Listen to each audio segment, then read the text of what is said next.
Primera a los Corintios, capítulo 11, versículos 27 al 32. Dice: de manera que cualquiera que comiere este pan o bebiere esta copa del Señor indignamente, será culpado del cuerpo y de la sangre del Señor. Por tanto, pruébese cada uno a sí mismo y coma así del pan y beba de la copa. Porque el que come y bebe indignamente, sin discernir el cuerpo del Señor, juicio come y bebe para sí. Por lo cual hay muchos enfermos y debilitados entre vosotros, y muchos duermen. Si, pues, nos examinásemos a nosotros mismos, no seríamos juzgados. Mas siendo juzgados, somos castigados por el Señor, para que no seamos condenados con el mundo. Hemos venido hablando de la cena del Señor, como los corintios confundieron sus comidas sociales con la cena, trayendo sobre sí, sobre la congregación, el desagrado de Dios y la justa reprensión del apóstol. Eso es lo que vemos en los versículos anteriores. Y bueno, a continuación ahora el apóstol va a seguir hablando sobre el mismo tema. Junto con la reprensión también, Pablo les entrega nuevamente las enseñanzas correctas. ¿Por qué decimos nuevamente? Porque dijimos el domingo pasado que Pablo estuvo en Corinto 18 meses y que durante esos 18 meses indudablemente que celebró la cena del Señor con ellos. Indudablemente que antes de celebrarla les enseñó cómo debían hacerlo. Pero ahora otra vez vuelve sobre lo mismo, les vuelve a enseñar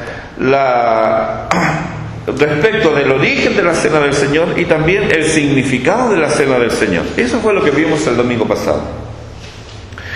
También hablamos que la cena del Señor es mucho más que un memorial, y además del típico concepto bautista también tenemos el concepto reformado. El concepto bautista es memorial. Y el concepto reformado nos habla de la presencia real de Cristo en la cena del Señor. Por ello, hicimos hincapié en el aspecto de comunión que la cena nos ofrece. Comunión no solo horizontal entre hermanos, sino que también vertical, comunión con el Hijo. Esta es la comunión con el Santo, es la comunión con Dios. Por ello, antes de participar debemos reflexionar sobre nuestra vida de santidad y comunión con Dios. Cómo contribuimos a ser parte de la unidad del cuerpo de Cristo, que es la Iglesia, y cómo ambas características de santidad y unidad hacen que voluntaria e intencionadamente nos apartemos de todo lo que a Dios no le agrada. ¿Recuerdan las tres características, cierto, que involucraba esto? Que es comunión, unidad y separación. Eso fue, hasta ahí vimos el domingo pasado. Ahora, al considerar el presente párrafo, esto que hemos leído del 27 al 32, veremos otros puntos de la debida preparación para la cena del Señor. En primer lugar, el apóstol nos va a hablar de algunas consideraciones personales, no personales de él, sino que cada uno de nosotros debe tener esas consideraciones, en los versículos 27 y 28. Luego, de las consecuencias como congregación, los versículos 29 y 30, para finalizar hablándonos o llamándonos la atención a los castigos necesarios pero evitables, en los versículos 31 y 32. Vamos a ver entonces las consideraciones personales en los versículos 27 y 28. Dice el texto: de manera que cualquiera que comiere este pan o bebiere esta copa del Señor indignamente, será culpado del cuerpo y de la sangre del Señor. Por tanto, pruébese cada uno a sí mismo y coma así del pan y beba de la copa. Luego de dar el apóstol las indicaciones que corrigen el mal obrar de los corintios. Recuerden que los corintios estaban haciendo algo que ellos pensaban que era la cena del Señor, y el apóstol dice: no, eso no es la cena del Señor. Entonces el apóstol debe corregirles. Esta ordenanza, como lo hemos visto, fue dada por el Señor mismo en el contexto de su pasión y muerte. Y ahora pasa a hablar el apóstol de las consideraciones que cada cual debe hacer respecto de sí mismo, cada uno de nosotros. Cada uno, dice, de los participantes debe probarse a sí mismo, debe juzgarse, es decir, evaluar y discernir si realmente está caminando en comunión con Dios. El texto dice, pruébese cada uno a sí mismo. Solo probándose cada uno evitará comer o beber indignamente. Pero, ¿qué es participar indignamente de la cena del Señor? Participar indignamente de la cena del Señor no es, por cierto, tener conciencia de desmerecimiento, porque ninguno de nosotros merece en sí mismo, ninguno de nosotros tiene méritos para sentarse a la mesa del Señor. Cuando hemos conocido al Señor y Él se nos ha revelado a nosotros, hay dos cosas que nos quedan, no son evidentes. Una, la majestad de Dios, su excelsa majestad, santa, separada de todo mal. Eso es lo primero. Cuando hemos llegado al Señor, lo primero que se nos presenta a nosotros es la santidad de Dios, la majestad de Dios. Pero hay otra cosa que se nos queda evidente, que es nuestra propia pecaminosidad, nuestra perversidad intrínseca, radical. Debido a este conocimiento de Dios y de nosotros mismos, jamás venimos al Señor de igual a igual. Él no es mi compadre, Él es mi amigo. Claro que sí, dice la Escritura que Él es mi amigo, pero Él no es mi compadre. No puedo ir de igual a igual a Él, porque Él es santo y yo no. Él es puro y yo no. Él es justo y yo no. Por lo tanto, me acercaré a Él consciente de mi indignidad y me acogeré a su gracia, a su misericordia. Él me ha beneficiado con su misericordia y ha perdonado todos mis pecados. Ya no tengo cuentas pendientes con Él. He sido reconciliado con Dios en Cristo. Así que ahora, como dice Hebreos 10, los versículos 19 al 22, dice, teniendo libertad para entrar en el lugar santísimo por la sangre de Jesucristo, por el camino nuevo y vivo que Él nos abrió a través del velo, esto es de su carne, y teniendo un gran sacerdote sobre la casa de Dios, acerquémonos con corazón sincero, en plena certidumbre de fe, purificados los corazones de mala conciencia y lavados los cuerpos con agua pura. Esto significa entonces que venir a Él con sentimientos de indignidad es condición necesaria para tener comunión con Él. Es necesario saber quién es Dios y saber quiénes somos nosotros. Y esa visión, esa perspectiva, esa realidad, recién nosotros la tomamos al momento que venimos al Señor. Comer o beber indignamente tampoco es comer con dudas respecto de estar debidamente preparados para participar de la mesa del Señor. Porque el anhelo de perfección y santidad que anida en cada alma redimida no es sinónimo de realidad factual. Desear algo no es tenerlo. Deberíamos recordar esto respecto de nuestros deseos espirituales y no dar por hecho aquello que es solo un anhelo. Desear la santidad, algo que anida en el corazón de todo redimido, no es necesariamente tener esa santidad. Pero a pesar de las dudas respecto de estar debidamente preparado, lo que es indicativo de una fe débil, sin embargo, este sentimiento de no estar debidamente preparado es mejor que la indiferencia, es mejor que la desidia o que la falsa seguridad. Al que está en esta situación le ayudará leer el artículo 30 de nuestra confesión, en el numeral 1, que entre los propósitos que reconoce en la observancia de la Cena del Señor, reconoce estos dos, son 7. Lo dijimos el domingo pasado. Hay 7 beneficios que emanan de la observancia de la Cena del Señor. Lo reconoce nuestra confesión de fe. Hay 7 que destacan, pero voy a destacar solamente 2. 1. La Cena del Señor fue instituida para confirmación de la fe de los creyentes en todos los beneficios de la misma.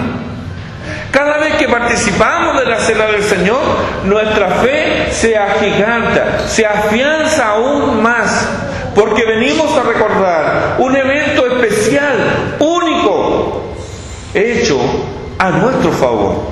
Nuestra fe crece, pero también es para su alimentación espiritual y crecimiento en Él. Así que por lo tanto, si estoy débil, observando la Cena del Señor, participando en la mesa del Señor, es fortalecida mi alma con esta comida y con esta bebida espiritual. Soy alimentado espiritualmente, y como soy alimentado espiritualmente, crezco también espiritualmente. Entonces, participar indignamente de la Cena del Señor no es tener conciencia de desmerecimiento, tampoco es tener dudas respecto a estar debidamente preparado. Participar indignamente de la cena, y aquí voy a recurrir a algo que escribió Hodge, dice, es venir a la mesa del Señor con espíritu negligente e irreverente, sin intención ni deseo de conmemorar la muerte de Cristo como sacrificio por nuestros pecados, y sin el propósito de cumplir las obligaciones que con ello contraemos. No solamente tomamos algo que nos es ofrecido, sino que al hecho de tomarlo nos comprometemos con quien nos da estos dones. Si vienes a la mesa del Señor con pecado encubierto, o peor aún, con pecado manifiesto, atrae sobre ti mismo la ira del Señor. No puedes ignorar la muerte de Cristo ni ser un extraño a ella y pretender tener comunión con Él y con su iglesia.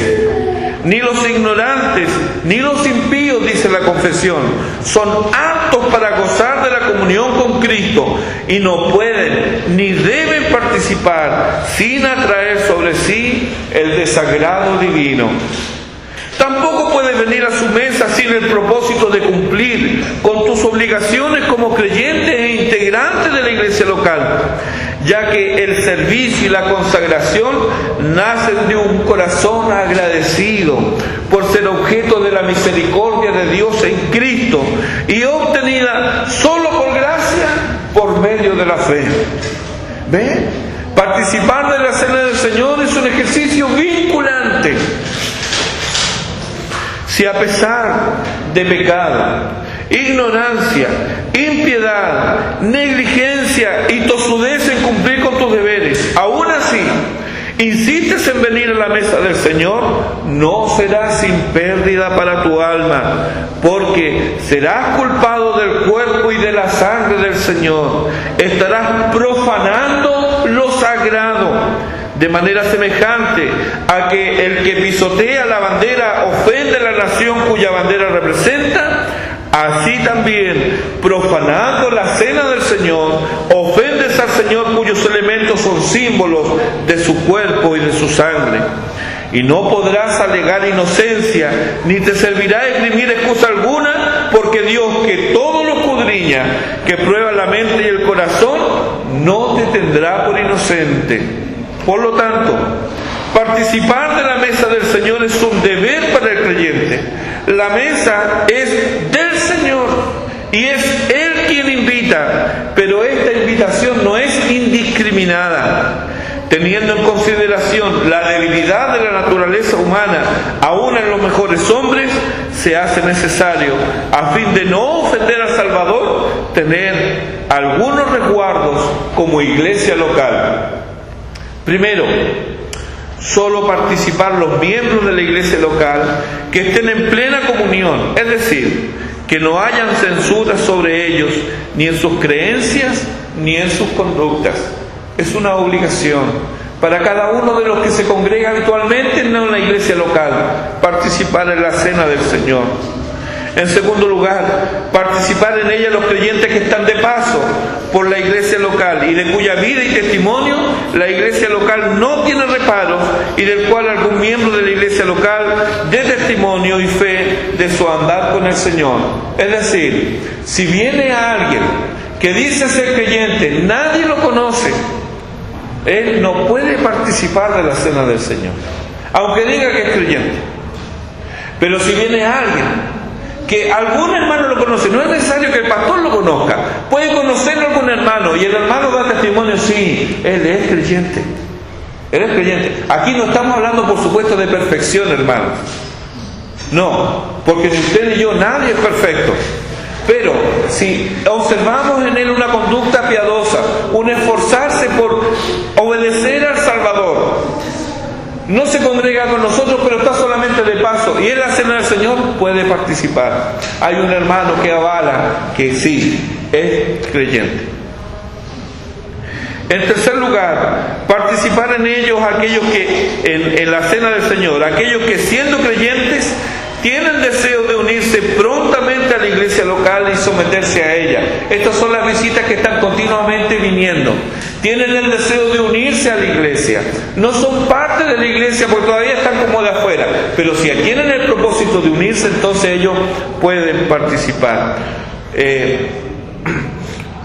Si tienen el deseo, dijimos, de unirse prontamente a la iglesia local y someterse a ella, cumpliendo fielmente lo que Dios le demanda a los suyos en abnegada obediencia y voluntad de servicio. Este deseo de unirse a la iglesia local no debe ser secreto, debe ser conocido por los ancianos de la iglesia. O sea, si una persona quiere unirse a la iglesia, no debe ser algo que lleva ahí muy guardado en su corazón, no, debe haberlo manifestado, tiene que haberlo dicho. ¿Y por qué a los ancianos? Porque los ancianos son los responsables de velar por las almas y por el cumplimiento y la administración de las ordenanzas del Señor. Además, en pro de la pureza y santidad de esta ordenanza, aquellos que sin ser miembros deseen participar de la cena del Señor porque son creyentes, deben contar con el consentimiento expreso de los ancianos de la iglesia. Entonces, nuestra mesa de comunión es abierta y es cerrada. Es abierta por cuanto todos aquellos redimidos por la sangre del Cordero pueden y deben participar siempre y cuando estén en comunión con la iglesia del Señor, se hayan apartado del pecado y anhelen la santidad, obedeciendo los preceptos del Señor, sirviéndole con alegría y sencillez de corazón. Por eso es abierta. Pero es cerrada por cuanto no puede participar todo el que quiere, y los que no son miembros de la iglesia local deben contar con el consentimiento expreso de los ancianos de la iglesia, cuyo deber es, entre otros, velar porque la celebración de esta ordenanza sea acorde a la mente de Cristo. Tal vez algunos se pregunten, ¿no será mucha exigencia? Al fin y al cabo, es solo un sacramento. Eso sostienen algunos. Vamos entonces a nuestro segundo punto. Las consecuencias congregacionales, los versículos 29 y 30. Antes de terminar, seguramente va a haber alguna oportunidad en la cual va a haber una visita que le va a preguntar a usted. Entonces, ¿qué le puede decir usted? ¿Usted lo conoce? Si es creyente, sí, participe. Y antes de eso, se acerca, como el pastor no lo conoce y solamente lo conoce usted, se acerca entonces y le dice, mire pastor, yo conozco a esta persona, él es creyente y quiere participar de la cena del Señor. Puede hacerlo. Pero si usted trae una visita que no es creyente, entonces usted mismo debe encargarse de decir, no puedes participar de la cena del Señor. ¿Sí? Entonces eso, vamos despejando dudas para que en el momento en que esto ocurra no haya ninguna duda. No haya ninguna duda. No tema decir no. No tema decir no, porque es preferible 1000 veces obedecer al Señor y no por congraciarse con alguien caer en el desagrado del Señor. Vamos a ver las consecuencias congregacionales entonces si nos observa esto. Los versículos 29 y 30 dice: porque el que come y bebe indignamente, sin discernir el cuerpo del Señor, juicio come y bebe para sí. Por lo cual hay muchos enfermos y debilitados entre vosotros, y muchos duermen. No tener cuidado al celebrar la cena del Señor, o ser negligentes en la preparación personal para celebrarla, trae consecuencias indeseables. Ese es el juicio de Dios sobre la congregación. Nótese que el examen es personal. Recuerda que cada uno de vosotros pruébese a sí mismo. El examen es personal. Sin embargo, el juicio es colectivo. El juicio es para la congregación. El juicio del cual se habla aquí es el castigo divino y no la condenación eterna, como es el significado en otros lugares. En otros lugares, juicio significa condenación eterna, pero aquí no, significa castigo. Hemos dicho muchas veces que el que peca nunca peca solo, sino que hace partícipe a los demás de las consecuencias de su pecado. Y esta es una muestra más. ¿De qué se trata este juicio?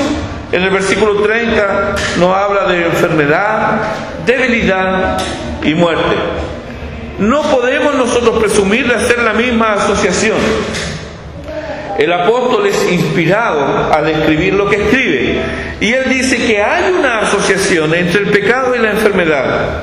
Bíblicamente, sabemos que por el pecado entró la muerte al mundo, y que esta muchas veces viene por la enfermedad, aunque no necesariamente.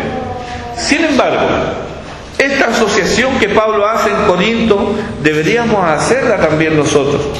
No sostenemos que toda enfermedad es consecuencia del pecado, o que el desagrado de Dios sobre el que sufre es consecuencia de lo mismo. No, lejos de nosotros este pensamiento que es digno de los amigos de Job, mas no es digno de aquellos que verdaderamente conocen al Señor. Lo que sí deberíamos considerar ante el Señor es que si el origen de nuestra constante debilidad o de esta o aquella enfermedad inexplicable no se remonta a una falta contra el Señor o a un hábito pecaminoso. Hay pruebas abundantes que el origen de muchas enfermedades no es el deterioro físico que viene con los años, sino el llevar nuestras vidas albergando odios, rencillas, amarguras en el corazón. La falta de perdón, el engaño deliberado, la mentira, el egoísmo contribuyen a llevar una vida corta y miserable. Y esto lo saben los médicos.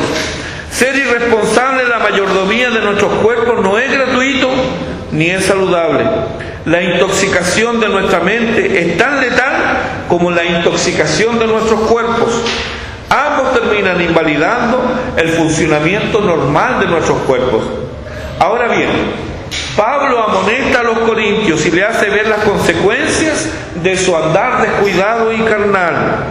No teme decirle que la causa de la debilidad y enfermedad en medio de la congregación es consecuencia del menosprecio de esta ordenanza divina. El apóstol aquí es sumamente claro, audaz podríamos decir, pero inspirado por el Espíritu de Dios, no puede decir una cosa por otra. Pero Pablo no es el único en hacer estas asociaciones entre enfermedad y pecado. Jesús, luego de sanar al paralítico de Betesda, ahí en Juan capítulo 5, halla al ex paralítico ahora, ya no es paralítico, pero lo encuentra en el templo y le dice, Juan 5:14, mira, has sido sanado, no peques más para que no te venga alguna cosa peor. Sabiendo esto, Santiago, en su epístola, en el capítulo 5, los versículos 14 y 15, recomienda que ante la enfermedad se llamen los ancianos de la iglesia, y él relaciona la confesión de pecados con la sanidad. Sabemos que la enfermedad muchas veces es el vehículo que nos conduce a la muerte, pero ¿es la muerte también una expresión del desagrado de Dios sobre sus hijos? Estas son aguas un tanto turbulentas y debemos navegar con cuidado. Debemos considerar que la paga del pecado es muerte, que la muerte vino, se introdujo a consecuencia del pecado, y que todos ciertamente moriremos. Pero no todos los creyentes morirán a consecuencia del juicio temporal de Dios sobre sus vidas, ya que los santos también mueren. Apocalipsis 14:13 nos dice: bienaventurados de aquí en adelante los muertos que mueren en el Señor. Sí, dice el Espíritu, descansarán de sus trabajos porque sus obras con ellos siguen. Hay creyentes cuyas vidas terminan porque son objeto del juicio temporal de Dios sobre sus vidas. Ejemplo de ellos tenemos en Ananías y Zafira, ¿recuerdan? Hechos capítulo 5. El hombre inmoral de 1 Corintios 5. Y siguiendo la misma idea, Himeneo y Alejandro en 1 Timoteo capítulo 1, versículo 20. Tolerar y coquetear con el pecado propio o ajeno nos conducirá a caminos amargos. Eso nos dice Apocalipsis 3, versículos 20 al 23. Pero tengo unas pocas cosas contra ti, que toleras que esa mujer Jezabel, que se dice profetiza, enseñe y seduzca a mis siervos a fornicar y a comer cosas sacrificadas a los ídolos, y le ha sido dado tiempo para que se arrepienta, pero no quiere arrepentirse de su fornicación. He aquí, yo la arrojo en cama y en gran tribulación a los que con ella adulteran, si no se arrepienten de las obras de ella. Y a sus hijos heriré de muerte, y todas las iglesias sabrán que yo soy el que escudriña la mente y el corazón, y os daré a cada uno según vuestras obras. ¿Se fijan? Hay una directa relación en esto. Debemos preguntarnos también si estas consecuencias, debilidad, enfermedad y muerte son evitables. Y esto nos lleva a nuestro tercer punto: los castigos necesarios, pero evitables. No son inevitables, son evitables. Los versículos 31 y 32 dice: si pues nos examinásemos a nosotros mismos, no seríamos juzgados, mas siendo juzgados, somos castigados por el Señor, para que no seamos condenados con el mundo. El pecado de los corintios, de su irreverencia ante la mesa del Señor, ciertamente no era el pecado imperdonable, pero la sanción era dolorosamente real y perceptible. Cada uno de los creyentes está llamado a examinarse. Este no es un llamado a que la congregación juzgue o examine a cada cual. No nos confundamos aquí. Dios llama a juzgar como congregación el pecado manifiesto de uno de sus miembros. Eso es un deber. Así como no nos da licencia para juzgar los pecados de quienes no pertenecen al redil del Señor, tampoco nos anima a escarbar lo que no vemos. Debemos quitar de nuestras vidas toda malicia. La tendencia a pensar mal de los demás es un cáncer en el carácter del creyente. No es de esto que habla el apóstol. El apóstol le dice a los corintios y con ello a nosotros que debemos examinarnos a nosotros mismos por nosotros mismos. Examinar y juzgar nuestras motivaciones, nuestros pensamientos, nuestros sentimientos, y determinar si estos se conforman a la mente de Cristo. Al fallar en este examen, por no querer hacerlo o por ignorarlo, entonces nos juzga el Señor y aplica en los suyos el correctivo divino. Como dice el apóstol, somos castigados por el Señor. ¿Cómo es esto? ¿Castigados por el Señor? Aunque algunos niegan esto, algunos dicen, no, el Señor no castiga. Aquí la palabra del Señor dice otra cosa. No podemos negar, hermanos, lo que la Escritura dice y la experiencia confirma. Hebreos 12, los versículos 5 al 11, nos habla no solo de la realidad del castigo, sino que también de quienes son objeto de él. ¿Quién es el que castiga? ¿Qué pretende con el castigo? ¿Y cuál es su fruto? Hebreos capítulo 12, versículos 5 al 11. Y algo obvio, que a veces ni lo consideran los padres modernos, es que el castigo duele. Este castigo doloroso es hecho también es justo y santo. Su propósito al castigarnos es que no seamos condenados con el mundo. El impío ya ha sido condenado y su condenación es eterna. El creyente, en cambio, es castigado para participar de su santidad. No siempre fuimos castigados por nuestros padres con justicia. A veces sufrimos injustamente algún castigo y en otras, aunque merecíamos el castigo fue desproporcionado de acuerdo a la falta que cometimos. Todos sufrimos esto. Jamás va a ocurrir ni una cosa ni la otra con nuestro Padre Celestial. Cuando nuestros hijos son desobedientes y rebeldes, cuando no nos tratan con respeto, cuando nos desafían, debemos vernos en ellos. Es el espejo que Dios nos pone, que expone nuestra maldad. Por esa razón los castigamos, y cada azote no solo los alejará de la maldad, sino que nos recordará que también somos hijos necesitados de corrección y castigo. Si nosotros, siendo malos, no queremos que nuestros hijos sufran las experiencias amargas que nosotros sufrimos por nuestra rebeldía, y por ello recurrimos al castigo físico para corregir alguna práctica o conducta delictiva, ¿es necesario, hermanos, vindicar a Dios por corregir y castigar a los suyos? ¿Verdad que no? Él ama a los suyos y no los dejará a la deriva. El dejar a la buena de Dios es un dicho humano totalmente falso en cuanto a la relación de Dios con sus hijos, porque Él cuida y protege a sus hijos, y su mano actúa no solo para defenderlos, sino que también para corregirlos. Te pregunto, ¿estás en pecado y no sientes que la mano de Dios está sobre ti? No es motivo para alegrarse, porque estas son malas noticias, porque pecamos sin temor y no tenemos arrepentimiento. ¿Sabe por qué? Porque no son hijos.